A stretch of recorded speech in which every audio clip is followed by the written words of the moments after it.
मर्यादा पुरुषोत्तम भगवान श्री रामचंद्र की जय हो। योगेश्वर भगवान श्री कृष्ण की जय हो। क्या विद्यालय के किसी कोर्स, किसी कक्षा, किसी विषय में धर्म नाम का कहीं कोई विषय आया? नहीं आया। सनातन धर्म और आर्य धर्म दोनों एक दूसरे के विपरीत क्यों? सनातन का अर्थ धर्म ही नहीं है। मर्यादा पुरुषोत्तम भगवान श्री राम ने भी वेद पढ़े थे, वो तो महाभारत से बहुत काल पहले थे।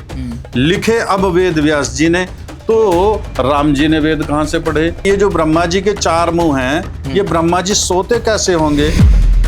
जब सोएंगे एक मुंह तो दबना ही है। हाँ। जब चारों तरफ मुंह है। हाँ। गीता का जितना स्वाध्याय आर्य समाज में किया जाता है, हिंदू समाज में नहीं किया जाता।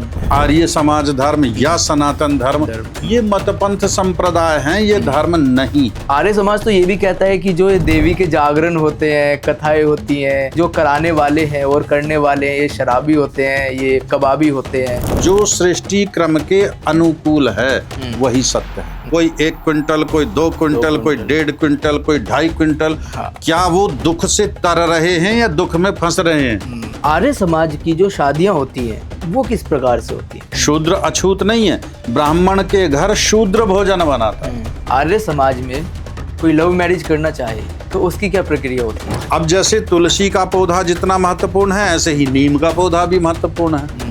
नीम के पौधे में भी बहुत सारे औषधीय गुण हैं, लेकिन उसकी पूजा कोई नहीं करता।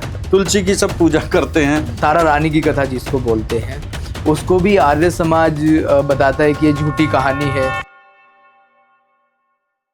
नमस्ते, जय हिंद। दोस्तों, भारत में जब धर्म की बात होती है तो अक्सर हिंदू धर्म को बहुत बड़े सांस्कृतिक, धार्मिक और दार्शनिक छाते के रूप में देखा जाता है। और इस छाते के नीचे अलग अलग धारणाएं हैं। जैसे कि अगर देखा जाए, आर्य समाज जो आर्य धर्म को मानता है, एक दूसरा वहीं आ जाता है सनातन धर्म। दोनों ही हिंदू समाज की नींव कहे जाते हैं। तो आज हम इन दोनों के विषय में चर्चा करेंगे और समझने का प्रयास करेंगे कि ये दोनों अलग क्यों हैं, क्या क्या चीजें इनमें महत्वपूर्ण हैं और किस लिए इनका स्थापन हुआ। तो यही सब चर्चा करने के लिए आज हमारे साथ मौजूद हैं आचार्य कृष्ण शास्त्री, वैदिक प्रवक्ता हैं। तो बहुत बहुत स्वागत है आपका शास्त्री। आपका भी स्वागत है। कैसे हैं आप? बहुत धन्यवाद। बहुत बढ़िया। कैसा जीवन चल रहा है? बहुत बढ़िया है। सब वेद प्रचार में और धर्म के प्रचार में ही चल रहा है। और बड़ा अच्छा विषय भी आपने आज रखा है जी। ये तो इस पर ही चर्चा करेंगे आपके साथ बैठ करके, और बहुत बढ़िया जी। तो शुरू वहीं से करते हैं कि आर्य धर्म और सनातन धर्म दोनों एक दूसरे के विरुद्ध क्यों हैं? देखिए, बहुत अच्छा आपका प्रश्न है।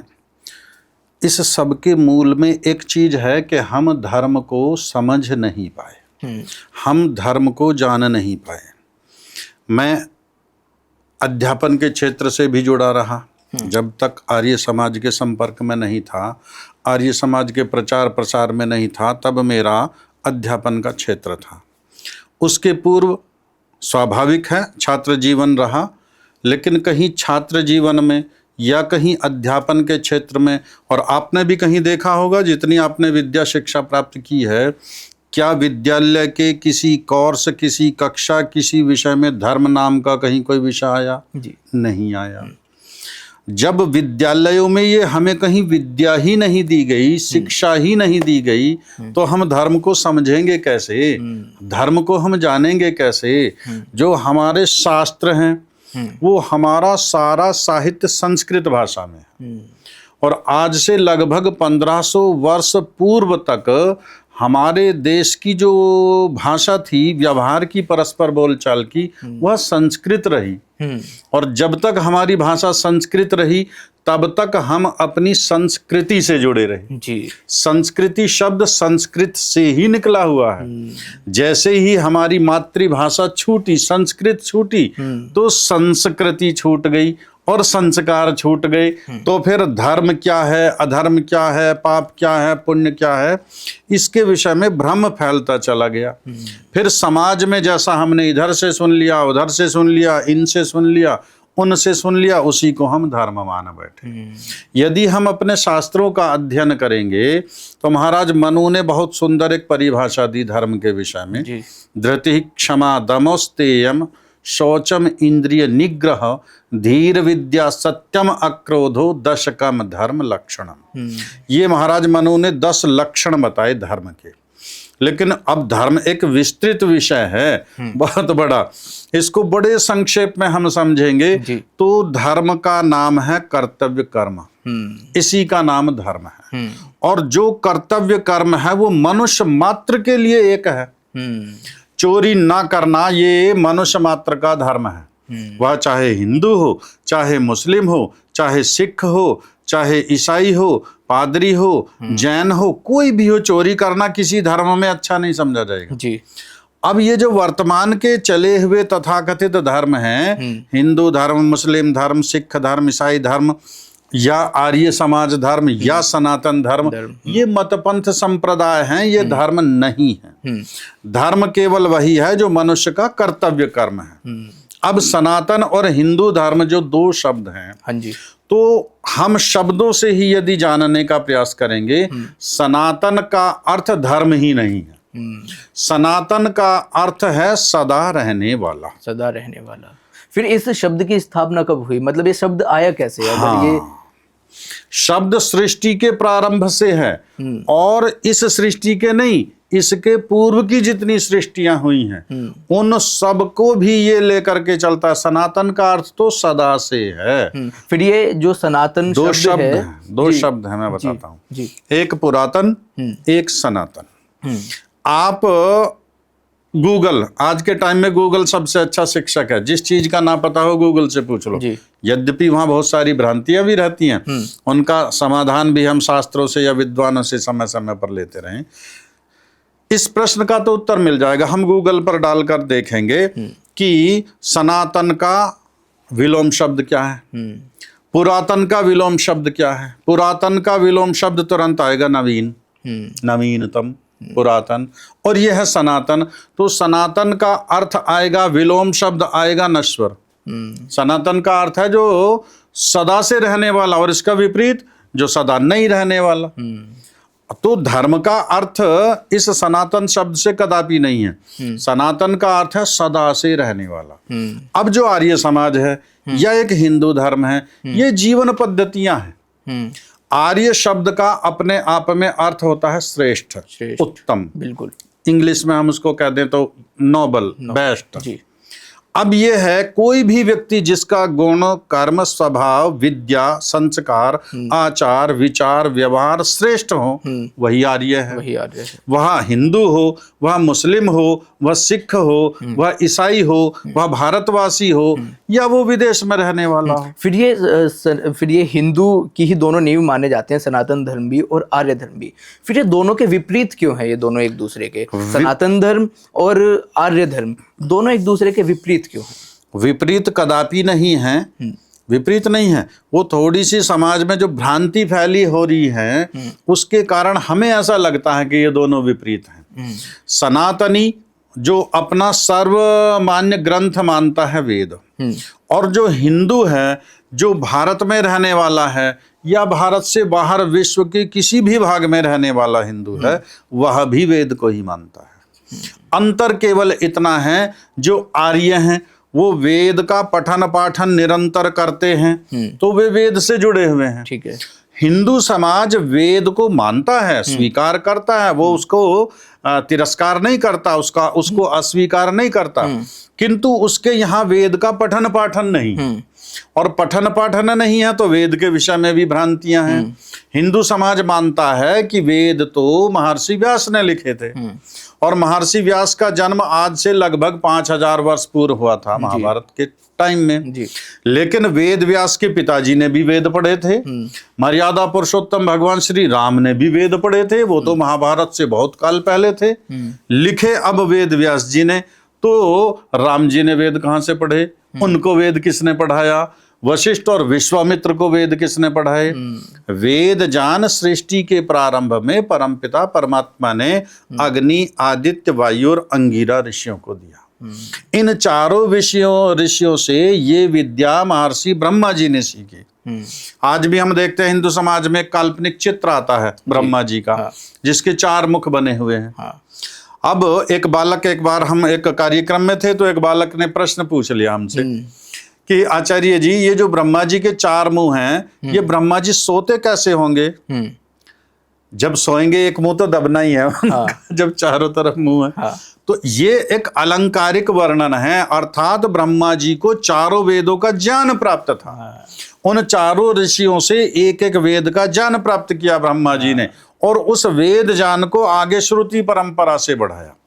अर्थात आपने बोला मैंने सुन लिया, मैंने बोला आपने सुन लिया, इसका नाम है श्रुति परंपरा। और बहुत बाद में, सृष्टि के बहुत बाद में जाकर के ये कहीं वेद लिपिबद्ध हुए। तो ऐसा नहीं है महर्षि वेद व्यास ने ही वेद लिखे थे। वेद व्यास उनको ऐसा इसलिए कहा जाता है, व्यास आप जानते हैं ना, चक्र में यहां से और वहां तक की एक रेखा है, इसका नाम है व्यास है, यानी इस छोर से उस छोर तक। तो महर्षि व्यास ने यहां से लेकर और वहां तक, अर्थात प्रारंभ से लेकर अंत तक सारे वेदों का अध्ययन किया, इसलिए उनका नाम पड़ा वेद व्यास। अब ये कहने लगे कि वेद व्यास जी ने लिख दिए। उन्होंने लिखे उन्होंने नहीं थे, लिखे तो अभी इसका ना तो मुझे जानकारी किसने लिखे थे, ना कहीं इसकी लिखित जानकारी। ये सृष्टि का एक बहुत लंबा काल है, जिसने भी लिखे हैं वेद व्यास जी ने नहीं लिखे। इसी कारण ये भ्रांति हुई है। अब हिंदू वेद को मानता है और जो आर्य समाजी है वह भी वेद को मानता है, लेकिन आर्य और हिंदू में केवल इतना सा अंतर है कि वो वेद को मानता भी है और वेद को जानता भी है। वो वेद का पठन पाठन आर्य समाज का सिद्धांत है। वेद का पढ़ना पढ़ाना, सुनना सुनाना प्रत्येक आर्य अर्थात श्रेष्ठ व्यक्ति का परम धर्म है। लेकिन जो इसी में अन्य ग्रंथ आ जाते हैं, जैसे रामायण हो गई और आपकी श्रीमद् भागवत गीता हो गई, अक्सर ऐसा सुना और कहा भी जाता है, देखा भी जाता है कि आर्य समाज इनको नकारता है। ऐसा क्यों? आर्य समाज किसी को नहीं नकारता। आर्य समाज का एक और, आर्य समाज के 10 नियम, एक नियम मैंने अभी बताया, एक नियम नंबर 4 है सिद्धांत उसका, सत्य के ग्रहण करने और असत्य के छोड़ने में सर्वदा उद्यत रहना चाहिए। ये केवल आर्य समाज के लिए नहीं है, ये संसार भर के प्रत्येक मनुष्य के लिए है। मेरे हाथ में एक गिलास है, दूध का गिलास है, और दूध में मक्खी डली हुई है और मुझे पता नहीं है। मैं आपसे चर्चा भी कर रहा हूँ, बात भी कर रहा हूँ, और बीच बीच में पी भी रहा, उसका उसका दूध भी हम एक एक घूंट पी रहे सेवन कर रहे हैं जी। अभी पता नहीं सत्य क्या है, असत्य क्या है। अब जैसे ही देखा अरे गिलास में तो मक्खी पड़ी हुई है, अब तुरंत रख दिया। अब ऐसा नहीं होगा 2 घूंट और भर लूं उसके बाद रख दूंगा। इसका नाम है कि सत्य के ग्रहण और असत्य के छोड़ने में सर्वदा उद्यत रहना चाहिए। आर्य समाज रामायण को भी मानता है, गीता को भी मानता है, महाभारत को भी मानता है, योगेश्वर भगवान श्री कृष्ण को भी मानता है, मर्यादा पुरुषोत्तम श्री राम को भी मानता है सब। लेकिन इनसे जुड़ी जो जो भ्रांतियां हैं उनका निराकरण करता है, उनको अस्वीकार करता है। भ्रांतियां किस प्रकार की हैं? भ्रांति इस प्रकार की, जैसे मर्यादा पुरुषोत्तम श्री राम को, योगेश्वर भगवान श्री कृष्ण को हमारे हिंदू समाज में ईश्वर का अवतार माना जाता है। जी जी। आर्य समाज उसको अस्वीकार करता है। जी बिल्कुल। आर्य समाज उन्हें अपने महापुरुष के रूप में मानता है और उनका आदर सम्मान सत्कार करता है। प्रत्येक उत्सव में उनके चित्र भी लगाए जाते हैं, उनके जय घोष भी लगाए जाते हैं। मर्यादा पुरुषोत्तम भगवान श्री रामचंद्र की जय हो, योगेश्वर भगवान श्री कृष्ण की जय हो। लेकिन आर्य समाज इस रूप में मानता है कि ये मर्यादा पुरुषोत्तम श्री राम, योगेश्वर भगवान श्री कृष्ण वेद वेदांगों के प्रकांड विद्वान थे। एक प्रकरण आता है महाभारत का, जब युधिष्ठिर का राजसूय यज्ञ चल रहा था, तो इस युधिष्ठिर के राजसूय यज्ञ में युधिष्ठिर ने भीष्म पितामह से पूछा है, प्रश्न किया कि पितामह, इस भरी सभा में अर्घ्यदान किसको देना है? इसका मतलब ऐसा समझेंगे जैसे एक सभा में सभापति का चुनाव करना, एक व्यक्ति को सम्मानित करना सबसे बड़े के रूप में, सबसे पूज्य के रूप में, सबसे अग्रज के रूप में। तो भीष्म पितामह एक बड़ा सुंदर श्लोक लिखते हैं महाभारत में। अब चूंकि हिंदू समाज महाभारत को मानता है, रामायण को मानता है, लेकिन केवल मानता है और लाल कपड़े में लपेट करके उनको कहीं पूजा के स्थल पर या ऊपर कहीं अपना अलमारी में बंद करके रखता है। निरंतर स्वाध्याय नहीं करता उसका। बिल्कुल। यदि स्वाध्याय करेगा तो सत्य को जानेगा। आर्य समाज में इनका स्वाध्याय भी होता है। तो भीष्म पितामह श्लोक बोलते हैं वहां पर भगवान श्री कृष्ण के विषय में, वेद वेदांग तत्वज्ञो धनुर्वेद च निष्ठितः। योगेश्वर भगवान श्री कृष्ण वेद वेदांगों के जाता हैं, धनुर्वेद के प्रकांड विद्वान हैं। हिंदू समाज में कहीं नहीं बताया जाता। योगेश्वर भगवान वेदों के जाता थे, श्री राम वेदों के जाता थे। गीता का जितना स्वाध्याय आर्य समाज में किया जाता है, हिंदू समाज में नहीं किया जाता। हिंदू समाज में देवी भागवत की काल्पनिक कथाएं तो खूब चलती हैं और गीत खूब गाए जाते हैं। शाम चूड़ी बेचने आया, मणिहारे का भेष बनाया, जबकि भगवान श्री कृष्ण स्वयं गीता में कह करके गए, यदा यदा ही धर्मस्य ग्लानिर्भवति भारतः अभ्युत्थानम अधर्मस्य तदात्मानं सृजाम्यहम्। जब जब धर्म की हानि होगी तब तब मैं इस धरती पर आऊंगा, तब तब मैं इस धर्म का विनाश करूंगा, दुष्टों का संहार करूंगा, सत्पुरुषों का उद्धार करूंगा, उनकी रक्षा करूंगा। आज हमने जो प्रचारित कर रखा है समाज में, जो हमारा हिंदू समाज है, उन्होंने क्या प्रचार कर रखा है? शाम चूड़ी बेचने आया। आने वाली जो संतति है हमारी, जो छोटे छोटे बालक हैं हमारे, अभी जन्माष्टमी का पर्व अब आने वाला है। जी। तो अब इस जन्माष्टमी ये पूरे भारत में और पूरे विश्व में मनाया जाएगा योगेश्वर का जन्मदिन।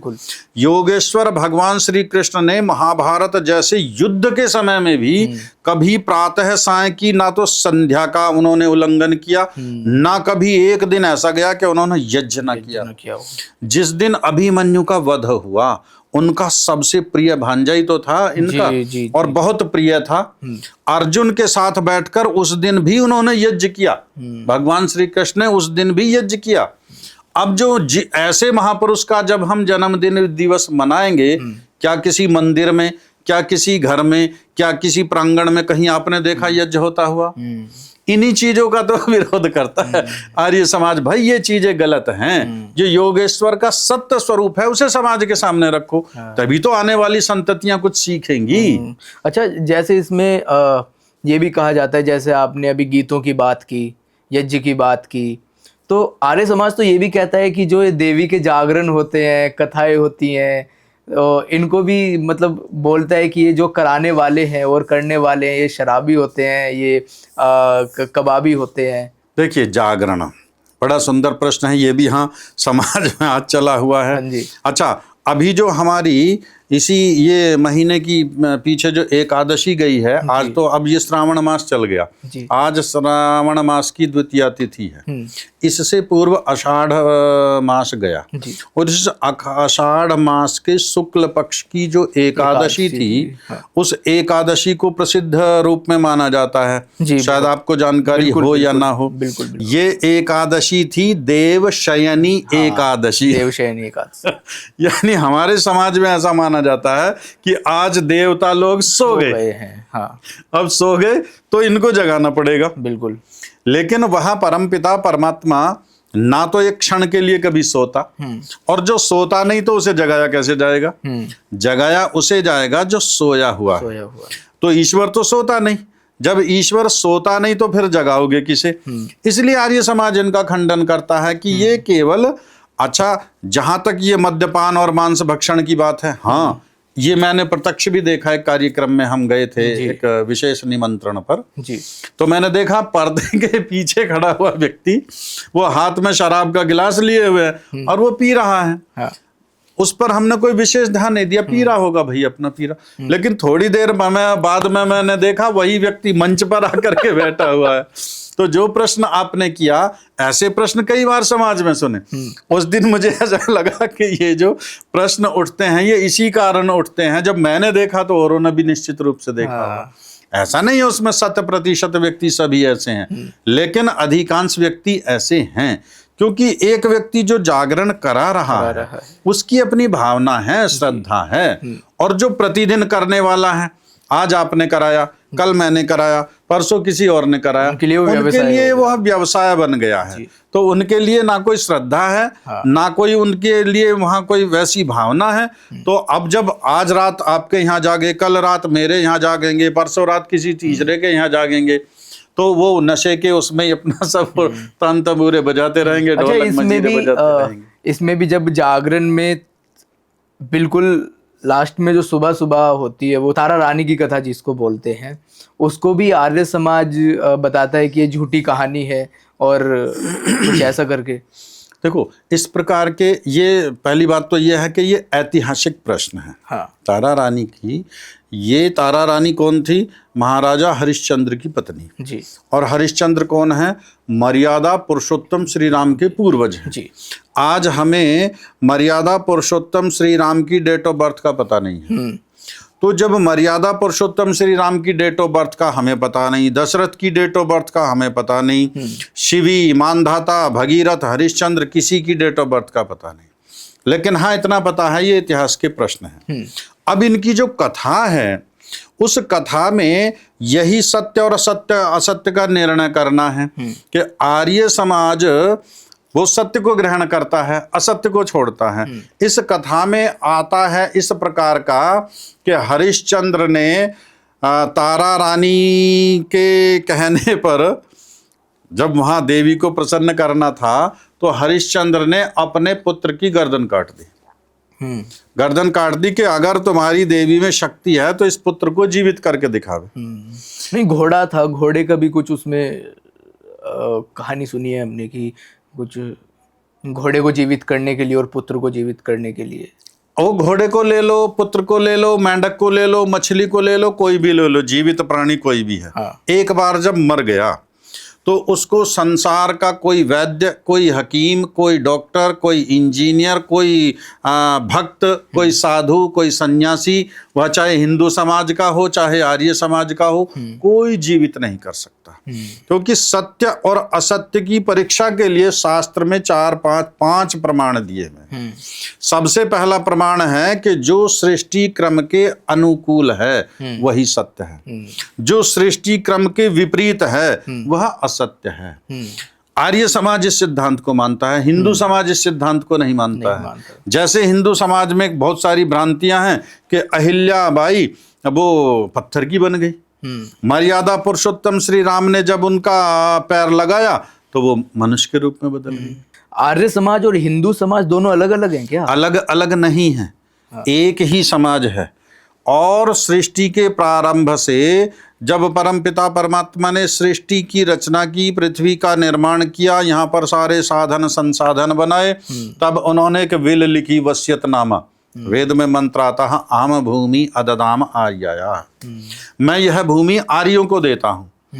अब यहाँ पर यह विद्वेष नहीं करना, पक्षपात नहीं करना कि हिंदुओं को क्यों नहीं दी जी, आर्यों को क्यों दी।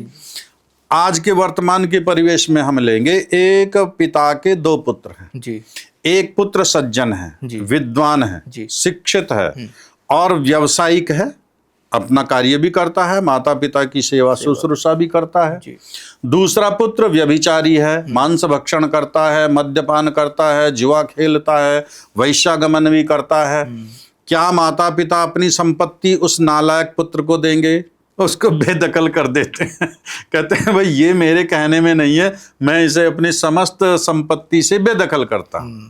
तो परमपिता परमात्मा ने भी इसीलिए भूमि और इसके जो संसाधन हैं वो श्रेष्ठ व्यक्तियों के उपभोग के लिए दिए, निकृष्ट व्यक्तियों को लिए नहीं दिए।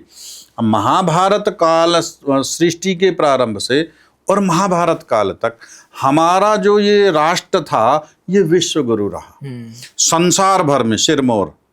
और महाराज मनु ने तो लिखा है, एतद देश प्रसूतस्य सकाशादाग्र जन्मनः स्वयं स्वयं चरित्रम शिक्षेरन पृथिव्या सर्वमानवः। संसार भर के लोग ज्ञान विज्ञान की शिक्षा लेने के लिए हमारे यहाँ आते थे। आज हमारे बालक विदेशों में पढ़ रहे हैं और उस पर हम गर्व कर रहे हैं। नहीं, अगर देखा जाए तो आज भी यदि हम हिंदू धर्मों के तमाम मंदिरों में जाएं, जैसे वृंदावन हो गया, या आप वैष्णो देवी चले जाएं, आप केदारनाथ चले जाएं, बद्रीनाथ चले जाएं, हिमालय के आप किसी भी मंदिर में या तीर्थ धाम पर आप चले जाएं, तो विदेशों से बहुत ज़्यादा लोग आपको पर्यटक मिलते हैं या फिर श्रद्धालु वहाँ पर मिलते हैं। आप वृंदावन सबसे बड़ा एक तरीके से आज के दौर में ऐसा तीर्थ स्थल है जहाँ पर सबसे ज़्यादा विदेशी पाए जाते हैं, महिलाएँ भी और पुरुष भी। तीर्थ की शास्त्र में बहुत सुंदर परिभाषा दी जी। तीर्थ का अर्थ है कि जिसके करने से समस्त दुखों से तर जाना, इसका नाम तीर्थ है।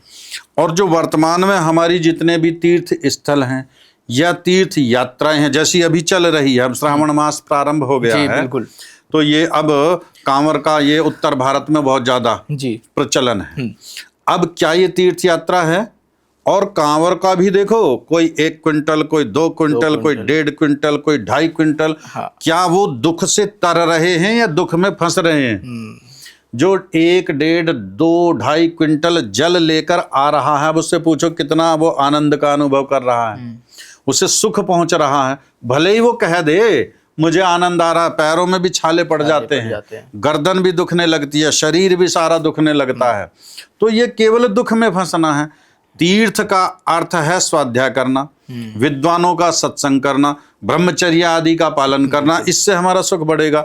विद्या अभ्यास करना, पढ़ना पढ़ाना, इससे सुख बढ़ेगा। वे सारे कार्य, वे सारे स्थान जहां जाकर विद्वानों के पास जाएंगे, एक रोगी व्यक्ति है, वैद्य के पास जाएगा, चिकित्सक के पास जाएगा, तो उसका रोग छूटेगा, सुख मिलेगा, ये तीर्थ हो गया। और यदि हम ऐसे स्थान पर चले गए जहां जाकर के और हमारा दुख बढ़ा, और प्रायः ऐसा होता है तीर्थ स्थलों पर, जो ये तथाकथित आज के तीर्थ स्थल हैं, हजारों लाखों की संख्या में भीड़ एकत्रित हुई और अचानक वहां भगदड़ मच गई जी। देखो कितने लोग मरते हैं। कुंभ पर अभी घटना घटी, त्रासदी होती है, हर बार ऐसी घटनाएं होती हैं कहीं ना कहीं। तो वास्तव में तीर्थ नहीं है, तीर्थ वही हैं जिनसे हमारे सारे दुखों की निवृत्ति हो। तो आज के दौर में ऐसे तीर्थ कहाँ मिलेंगे हमारे देश में? आज के दौर में भी ऐसे तीर्थ हैं, आपके घरों में भी हैं ऐसे तीर्थ। आपके माता पिता हैं, उनकी सेवा शुश्रूषा कीजिए। आपके घरों में अभी जैसे मैंने पूर्व में बताया कि हमारे यहाँ जो ग्रंथ हैं, ऐतिहासिक ग्रंथ हैं या वो धार्मिक ग्रंथ हैं, वो सब हमने लाल कपड़े में करके बंद कर रखे हैं, उनको हम पढ़ते नहीं। हम बैठ करके प्रतिदिन 1-1 घंटा स्वाध्याय करें तो ये 1 घंटा हमारा तीर्थ के लिए चला गया। नहीं तो अगर कोई भी यात्रा कहीं की करता है, किसी भी तीर्थ धाम की, तो ये जो कांवड़ियां हैं जल लेकर के आते हैं, गंगा माँ का पवित्र जल बताया जाता है, तो वो तो अपनी श्रद्धा के लिए लेकर के आ रहे हैं ना, अपने जो उनके अंदर भक्ति भाव है उसके प्रति लेकर के आ रहे हैं ना। देखिए, श्रद्धा नाम है सत्य को धारण करने का। योगेश्वर भगवान श्री कृष्ण भी गीता में लिखते हैं, श्रद्धावान लभते ज्ञानम। जिसके अंदर श्रद्धा होगी वह ज्ञान प्राप्त कर लेगा, और जहाँ श्रद्धा नहीं होगी वहाँ ज्ञान अर्थात विद्या नहीं होगी। वेद का भी मंत्र आता है, श्रद्धा सत्यम आप्यते। श्रद्धा से सत्य की प्राप्ति होती है, और जिस कर्म से सत्य की प्राप्ति हो या सत्य को धारण करके जो कर्म किया जाए, उसी का नाम श्रद्धा है। अब ये सत्य तो है नहीं, क्योंकि भगवान को प्रसन्न करने का जो आपने अभी प्रश्न उठाया, तो भगवान में ये गुण ही नहीं है कि वो ना तो किसी से प्रसन्न होता, ना किसी से अप्रसन्न होता। और यदि ऐसा गुण आएगा उसमें, तो क्षण क्षण उसका स्वभाव बदलता रहेगा। एक क्षण में प्रसन्न, दूसरे क्षण में वो अप्रसन्न। मैंने कोई कार्य किया, मैंने पुष्प चढ़ा दिए तो प्रसन्न हो गया, और आपने मांस चढ़ा दिया तो आपसे अप्रसन्न हो गया।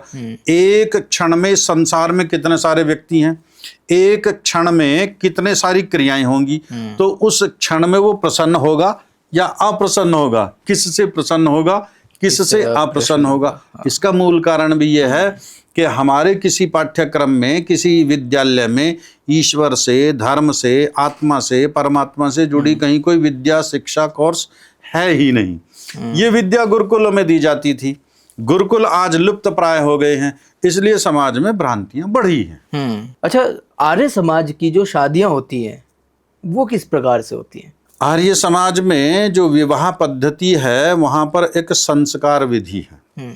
मनुष्य के जीवन में गर्भाधान से लेकर और मृत्यु पर्यंत 16 संस्कार हैं, और ये 16 संस्कार हमारे इस हिंदू समाज में भी थे, जो आज जिसे आज हम हिंदू समाज कह रहे हैं। और बल्कि मैं तो इसके लिए तो हिंदू समाज का बहुत बड़ा उपकार है आर्य समाज के ऊपर, कि आर्य समाज जिस विद्या को महाभारत के बाद में भूल गया था, इसी हिंदू समाज ने उसे जीवित रखा। जैसे आज हमारे यहाँ विवाह होता है हिंदू समाज में, यद्यपि वह शास्त्र के अनुकूल नहीं है, विपरीत है सारा, लेकिन बहुत सारी परंपराएं उन्होंने जीवित रखी। जैसे विवाह के पूर्व एक वहाँ पर प्रथा आती है। जब लड़के का विवाह होता है तो परिवारों में एक मढ़ा कहते हैं उसको। हाँ। तो वहां पर प्रक्रियाएं की जाती हैं क्या, कि उसको खड़ाऊं पहनाई जाती हैं लकड़ी की बना करके। हाँ, भिक्की मंगवाई जाती है। यहाँ भिक्की मंगवाई जाती है, जनेऊ यज्ञोपवीत पहनाया जाता है, और झूठ मूठ का बहाना बनाया जाता है कि वो काशी जी पढ़ने के लिए जा रहा है। फिर उसको घर वाले मना करके लाते हैं, रास्ते में से लोटा लाते। इन सब के पीछे यदि हम तर्क पूर्वक विचार करेंगे, गंभीरता पूर्वक विचार करेंगे, ये परंपराएं क्या हैं, क्यों हैं इनके पीछे, तो जो उसको यज्ञोपवीत धारण कराया जाता है, ये उपनयन संस्कार है। बालक जब 5 से 8 वर्ष का हो गया तो उसे विद्यालयों में भेजा जाता था। विद्यालय मतलब उस समय के गुरुकुल, गुरुकुलों में भेजा जाता था, और गुरुकुल में पढ़ने का अधिकारी वही बालक होता था जिसका उपनयन संस्कार होता था। तो गुरुकुल में प्रथम दिवस जा करके, आज भी होता है गुरुकुलों में, अभी जो हमारा ये श्रावणी उपाकर्म का पर्व आएगा, जिसे आज हम रक्षाबंधन के रूप में जानते हैं, यहाँ उपनयन संस्कार होता था सामूहिक रूप से, और जिसका उपनयन संस्कार है वही पढ़ने का अधिकारी होता था। अब वो पढ़ने के लिए, चूंकि हमारे काशी, नालंदा और तक्षशिला, अयोध्या, ये शिक्षा के बड़े केंद्र थे। इस जैसे आज वर्तमान में हमारा हरिद्वार में गुरुकुल कांगड़ी है, वो विश्व प्रसिद्ध एक गुरुकुल है। जी। तो ऐसा ही ये परंपरा है कि ये पढ़ने के लिए जा रहा है, और जब तक शिक्षा पूरी ना हो तब तक उसे विवाह करने का अधिकार नहीं होता था। तो वहां फिर समावर्तन संस्कार होता था। समावर्तन संस्कार के बाद तब विवाह संस्कार होता था, और ये संस्कार विधि के अनुकूल होता था। जैसा मर्यादा पुरुषोत्तम श्री राम का विवाह हुआ, जैसा अन्य हमारे महापुरुषों के विवाह हुए, तो उस संस्कार विधि के अनुसार ही विवाह किया जाता है। आज वो परंपराएं लुप्त प्राय हो गई हैं। अच्छा, इसमें जैसे आज के दौर में लव मैरिज का भी बहुत ज़्यादा चलन है, और शादी से पहले भी दोनों लोग, लड़का और लड़की, एक तरीके से लिव इन में रहते हैं। तो एक चीज़ और है इसमें, मैं उससे पहले एक जगह और आऊँगा, एक छोटा सवाल और था मेरे मन में। जैसे आर्य समाज में जातिवाद नहीं है, सभी जातियों को एक समान देखा जाता है, तो क्या आर्य समाज क्षत्रिय और शूद्र यदि शादी करना चाहें तो हो सकती है? आर्य समाज में जाति व्यवस्था नहीं है जी। आर्य समाज प्रत्येक शब्द को विचार पूर्वक लेता है, उस शब्द का अर्थ क्या है, तब उसको वह ग्रहण करता है। जाति शब्द का अर्थ है संसार भर के जितने भी मनुष्य हैं उनकी एक जाति है, जितने भी पशु हैं उनकी अलग जाति, जितनी भी पक्षी हैं उनकी अलग जाति, जितने भी वृक्ष हैं उनकी अलग जाति। तो जाति व्यवस्था तो ये आर्य समाज में नहीं है। आर्य समाज में सृष्टि के प्रारंभ से जो व्यवस्था है उस व्यवस्था को ग्रहण किया जाता है, और वह व्यवस्था है वर्ण व्यवस्था। हाँ, कर्मों के आधार पर। वर्ण का अर्थ है वर्ण करना, ग्रहण करना, चुनना। जी। अब चुनना वो है अपनी योग्यता के अनुसार। हाँ। अब जैसे ब्राह्मण है, हाँ। तो ब्राह्मण किसको, आज समाज में बहुत सारे ब्राह्मण वर्ग है हमारा, लेकिन ये जन्मना है, ये वर्ण व्यवस्था जन्मना जाति में बदल गई।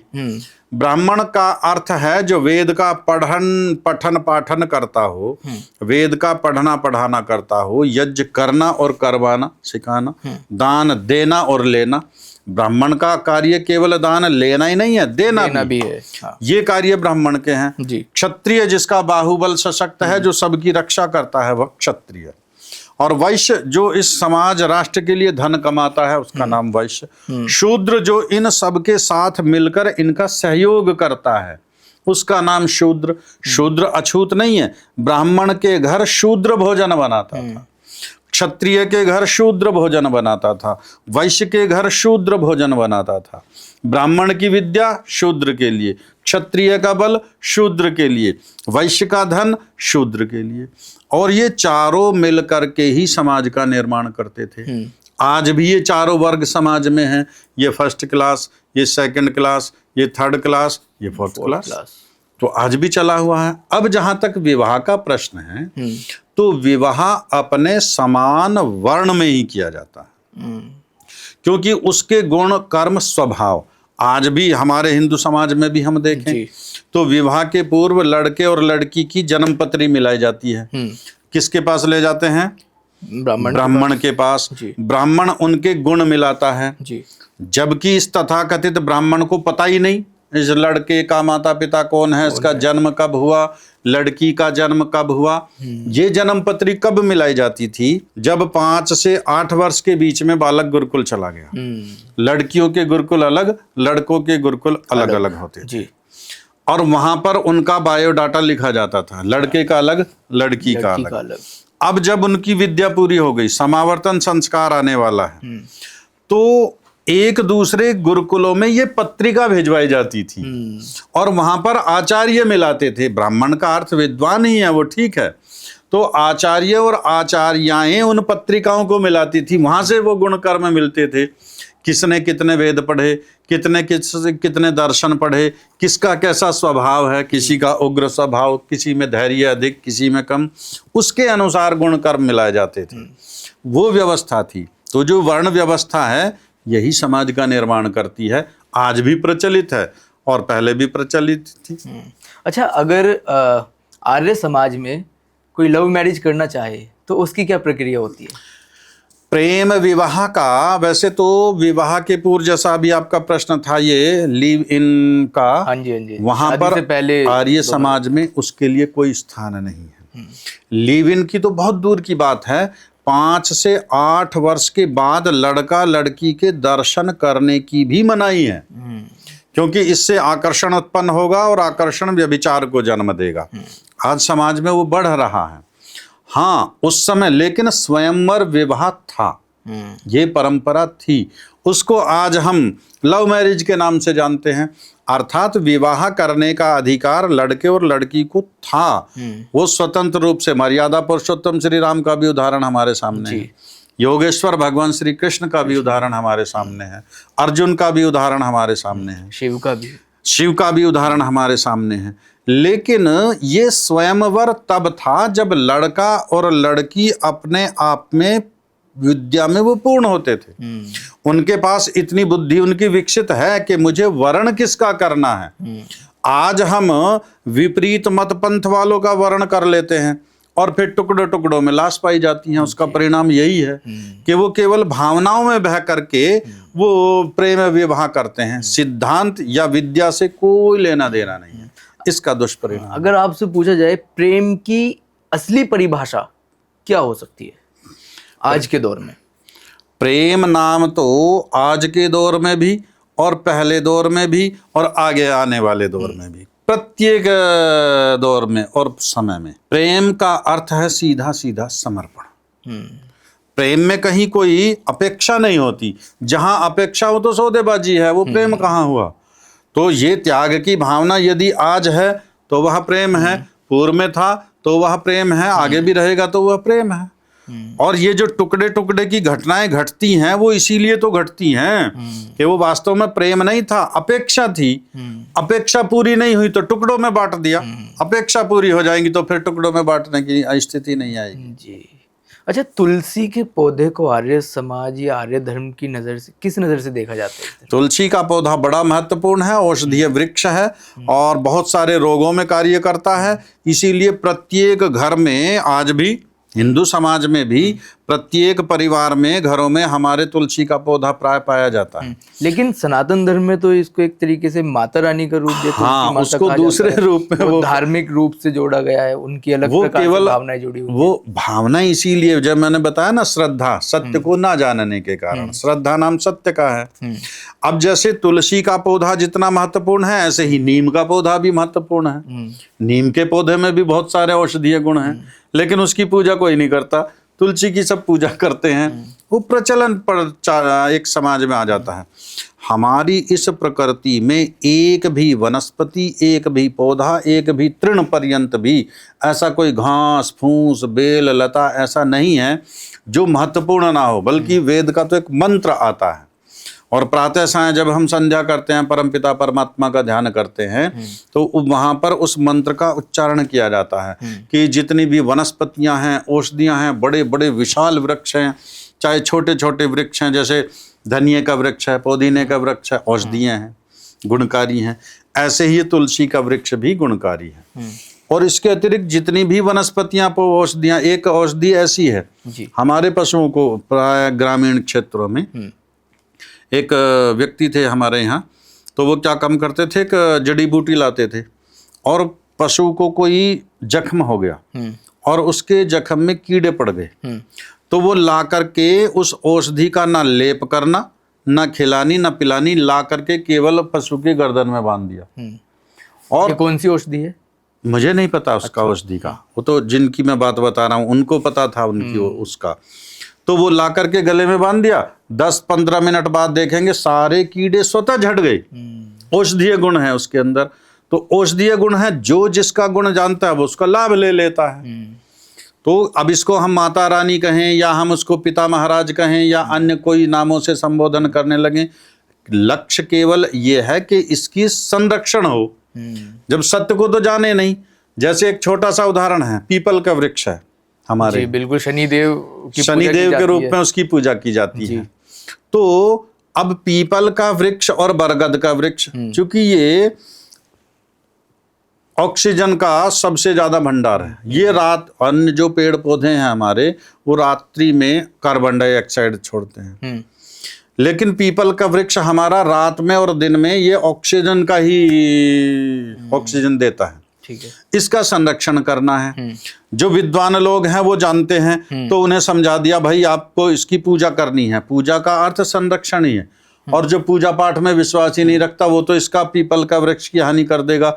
उसे ऐसे डरा दिया कि इस पीपल पर भूत रहते हैं, तो वो वैसे नहीं जाएगा उसके पास में। उद्देश्य था पीपल का संरक्षण करना, तो यहाँ उद्देश्य था इस तुलसा का संरक्षण करना। जो सीधे सीधे नहीं समझा उसे बता दिया ये तुलसा महारानी है, माता रानी है, इनकी पूजा करो, इनकी सेवा करो, तो उनका संरक्षण करेंगे। लेकिन तुलसी जी तो कृष्ण भगवान से बहुत बड़ा, मतलब उनका वो जुड़ा हुआ है, एक तरीके से महत्व है। ये जितने भी हमारे महापुरुष हैं वो तो सारे विज्ञान को जानते थे, क्योंकि योगेश्वर भगवान तो वेदांगों के प्रकांड विद्वान थे, तो उन्होंने एक से एक, और वे योगी राज थे, सूक्ष्म से सूक्ष्म और स्थूल से स्थूल प्रत्येक पदार्थ का उन्हें तत्व ज्ञान था, इसलिए उनसे जुड़ना स्वाभाविक है, इसमें कोई आश्चर्य की बात नहीं। अच्छा, और जैसे गंगा माँ है, सनातन धर्म में उनको एक माता का माँ माना जाता है, और ऐसा भी कहा जाता है कि शिव जी की जटा से वो निकली है। तो आर्य समाज में उनको किस नज़र से देखा जाता है? आर्य समाज में गंगा को गंगा के रूप में ही देखा जाता है, माँ के रूप में नहीं माना जाता है, क्योंकि माँ अपने किसी पुत्र की हत्या नहीं कर सकती। और गंगा नदी में, जिस हिंदू समाज की हम बात करें, वहाँ बहुत अत्यधिक उसका महत्व है गंगा का। एक व्यक्ति है जो तैरना नहीं जानता, उसको माँ की गोद में बैठा करके हम देखेंगे, तो अब देखो माँ उसको ऊपर ले जाएगी, गोद में खिलाएगी, या नीचे ले जा करके डुबा करके मारेगी। माँ अपने किसी पुत्र की हत्या नहीं कर सकती।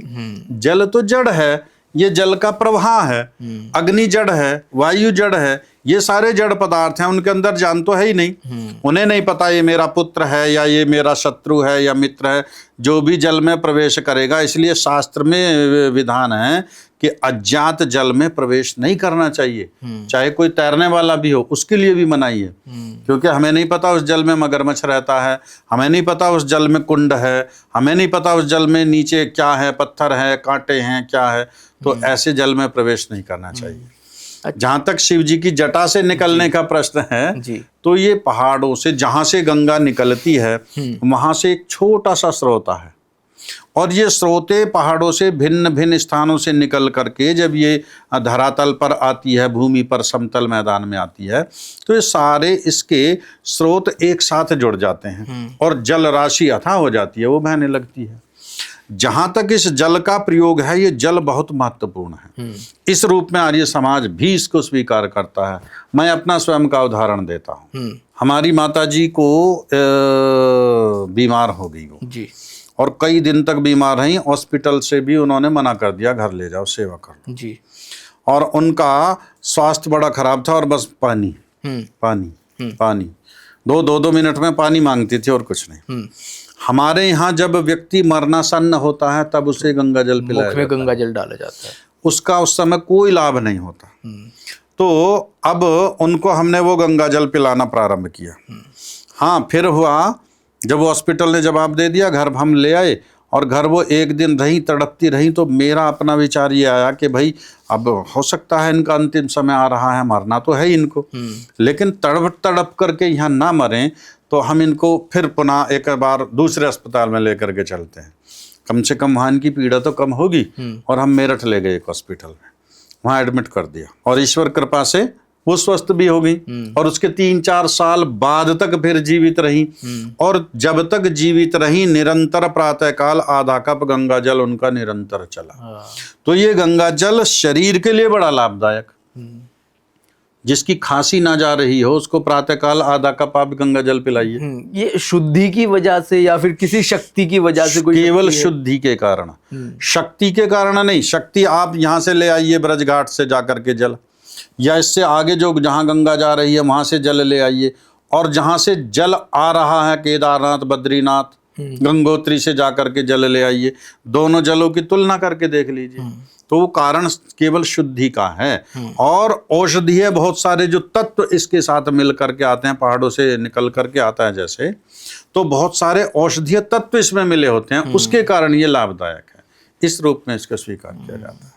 अच्छा, जैसे अभी हम, ऐसा भी होता है कि गंगा जल को हम किसी भी बोतल में या किसी भी जगह, एक जगह बहुत समय तक रख सकते हैं, लेकिन उसमें किसी भी प्रकार की ना तो दुर्गंध पैदा होती है, ना ही वो खराब होता है। अन्य जल यदि हम रख लें तो वो खराब हो जाता है। उसका कारण यही है, यदि आप गंगा जल वहाँ से लाएंगे जहाँ उसमें बहुत सारे केमिकल्स मिले हुए हैं, फैक्ट्रियों का दूषित जल आज मिला हुआ है, वो जल नहीं चलने वाला। वही जल चलेगा जो शुद्ध जल है, वही सुरक्षित रह पाएगा। अच्छा, आर्य समाज क्यों धारण करना चाहिए लोगों को? आर्य समाज कोई मत पंथ तो है नहीं, कोई विचार, एक वेद का विचार है और वेद के विचार को मानने वाला आर्य समाज है।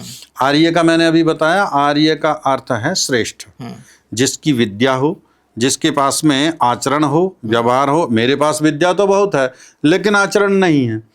खूब दूसरों को रोज उपदेश करता हूँ, मांस नहीं खाना चाहिए, शराब नहीं पीनी चाहिए, झूठ नहीं बोलना चाहिए, लेकिन ना मेरी मांस छूटा, ना शराब छूटी, ना झूठ बोलना छूटा, तो मैं आर्य कहलाने के योग्य थोड़ा ही हूँ। आर्य नहीं है। आर्य तो वही है जिसकी विद्या श्रेष्ठ हो, जिसका गुण कर्म स्वभाव श्रेष्ठ हो।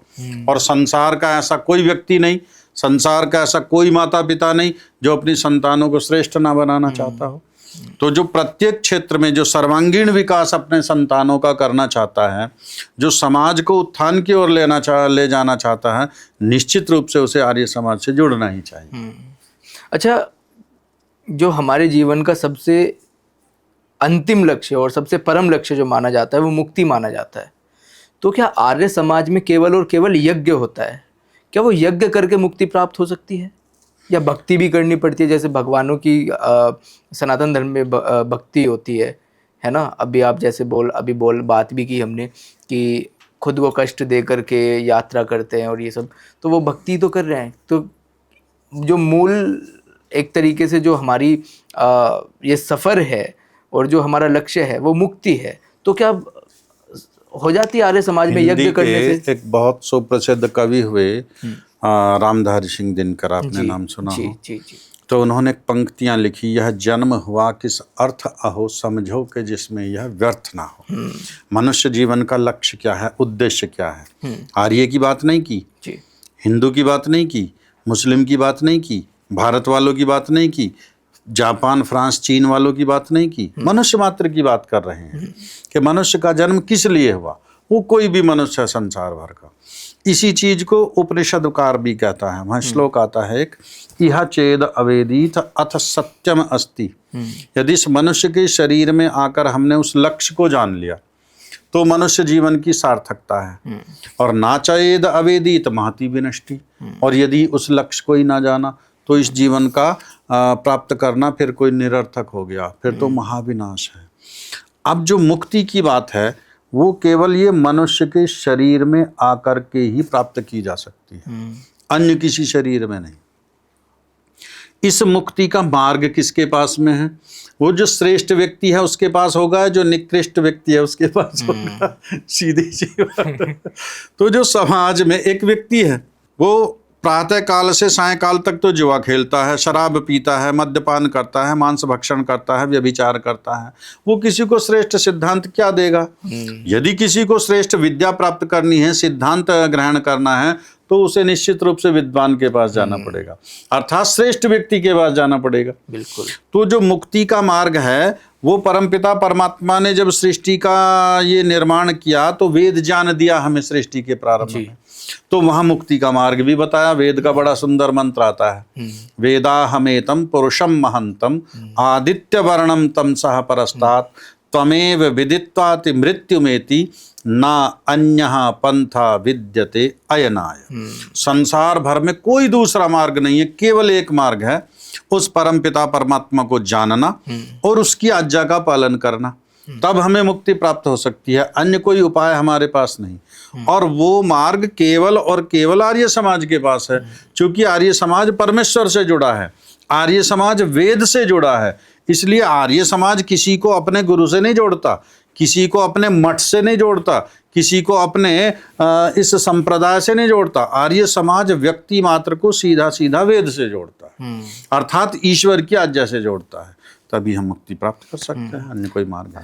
अच्छा, एक अंतिम सवाल मैं आपसे पूछना चाहूँगा, आप कोई भी ऐसा संदेश, कोई भी ऐसी बात जो आप समाज को देना चाहते हो, लोगों को देना चाहते हो? आर्य समाज का सर्वाधिक महत्वपूर्ण और ये मनुष्य मात्र के लिए सीधा एक ही संदेश यही है कि अभी जैसे मैंने ये पंक्ति बताई थी रामधारी सिंह दिनकर की, हम सभी के लिए यही है कि हम इस मनुष्य शरीर में क्यों आए, और मनुष्य शरीर में आने का कोई ना कोई लक्ष्य है। जैसे हिंदू समाज में माना जाता है कि ये 84 लाख योनियां है जी, इनमें भटक करके व्यक्ति तब आता है इस मनुष्य के शरीर में। तो वो योनियां 84 लाख हो सकती हैं, 84 करोड़ हो सकती हैं, या वे 84 अरब हो सकती हैं, किसी के पास संख्या नहीं। लेकिन ये तो स्पष्ट है कि वे हैं तो अनेक जी। अर्थात अनेक योनियों में भटक करके जब हमें यह मनुष्य का शरीर प्राप्त हुआ, अब ये क्यों प्राप्त हुआ, इसका एक लक्ष्य है। उस लक्ष्य प्राप्त करने का केवल और केवल मात्र साधन एक ये आर्य समाज के पास में है।